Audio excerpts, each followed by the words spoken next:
Stock మార్కెట్లో రక్త చరిత్ర కంటిన్యూ అవుతుంది. ఇంట్రాడేలో సెన్సెక్స్ 800 పాయింట్లు, నిఫ్టీ 250 పాయింట్లు నష్టపోయాయి. నిఫ్టీ కీలకమైన 23,000 స్థాయిని కోల్పోయింది. ప్రధాన ఇండెక్స్లో 1% పడక స్మాల్ క్యాప్ ఇండెక్స్ ఏకంగా 4% మేర కోల్పోయింది. దీంతో మిడ్ క్యాప్ ఇండెక్స్ 3% మేర పడిపోతుంది.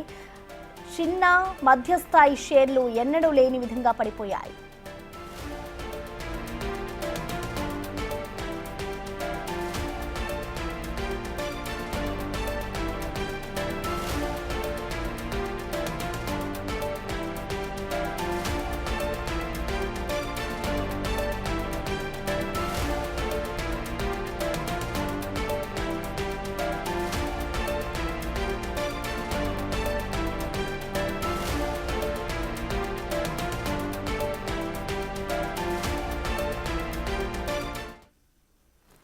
ఇక దీనికి సంబంధించి మనకి ఫోన్ లో అందుబాటులో ఉన్నారు స్టాక్ ఎనలిస్ట్ నాగేంద్ర సాయి గారు. నమస్తే అండి.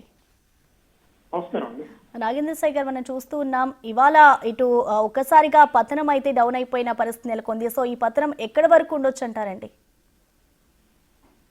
గత కొద్ది రోజుల నుంచి foreign portfolio investors Reliance selling చేస్తున్నారండి మన మార్కెట్స్ లో.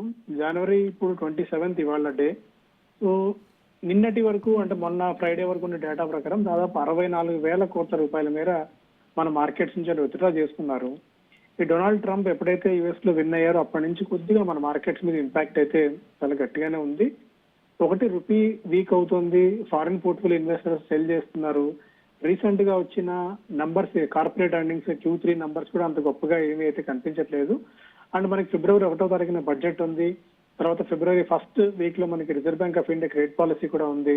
సో వడ్డీ రేట్లు తగ్గిస్తారా లేదా, ఇలా చాలా న్యూస్ ఫ్లో అండ్ చాలా ఫ్యాక్టర్స్ మార్కెట్స్ ను ప్రభావితం చేస్తున్నాయి. అందువల్ల ఇవాళ కీలకమైన 23,000 లెవెల్స్ కూడా నిఫ్టీ అయితే బ్రేక్ చేసింది.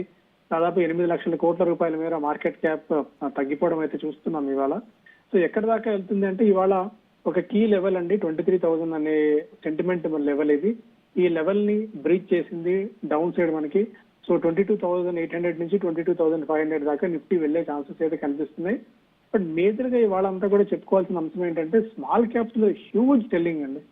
అంటే ఇంతటి సెల్లింగ్ స్మాల్ క్యాప్స్ లో ఈ మధ్యకాలంలో మనం అయితే చూడలేదు. అంతటి సెల్లింగ్ అయితే ఉంది. లైక్ కొన్ని స్టాక్స్ అయితే Anantraj 13%, Laurus labs 12-13%, net web, captain point, Newgen soft ఇలాంటి పెద్ద పెద్ద కంపెనీస్ అన్ని కూడా 10 to 15% ఈజీగా క్రాక్ అయిపోయిన పరిస్థితి వాళ్ళ మార్కెట్స్ లో అయితే ఉంది. సో ఇవన్నీ కూడా మేజర్ రీజన్స్ అంటే మరికొద్ది కాలం పాటు అంటే అట్లీస్ట్ మనకి బడ్జెట్ తర్వాత ఆర్బీఐ క్రెడిట్ పాలసీ తర్వాత ఒక క్లారిటీ వచ్చేదాకా మార్కెట్స్ లో ఈ వీక్నెస్ అయితే కొనసాగే అవకాశాలు చాలా స్పష్టంగా కనిపిస్తుందండి.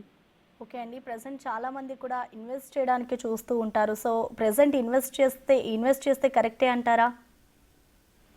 ఇప్పుడు this may not be the right time అండి ఇన్వెస్ట్ చేయడానికి. మేబీ ఇంకొద్ది రోజులు ఆగడం మంచిది.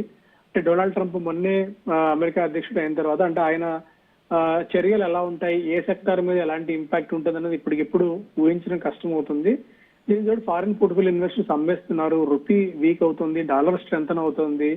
ఇవన్నీ ఫ్యాక్టర్స్ ని బేరీజ్ వేసుకుని మేబీ కొద్ది కాలం పాటు ఆగటం మంచిది. నెక్స్ట్ ఫైనాన్షియల్ ఇయర్ లో మేబీ ఏప్రిల్ తర్వాత మళ్ళీ ఫ్రెష్ మనీ కమిట్ చేసుకోవడం మంచిది. బట్ యాజ్ ఆఫ్ నో అయితే భారీ ఎత్తున కమిట్ చేయడానికి money this may not be the right time. లేదు ఒకవేళ లాంగ్ టర్మ్ మార్కెట్ లో ఉండాలి అనుకుంటే సిప్ పద్ధతిలో కొన్ని specific stocks like health care ఒకటి, FMCG, బ్యాంక్స్ లో కొద్ది ఎక్స్పోజర్ తీసుకోవడం మంచిది అన్నట్టు కనిపిస్తుందండి. ఓకే అండి, థ్యాంక్ యూ నాగేంద్ర సాయి గారు.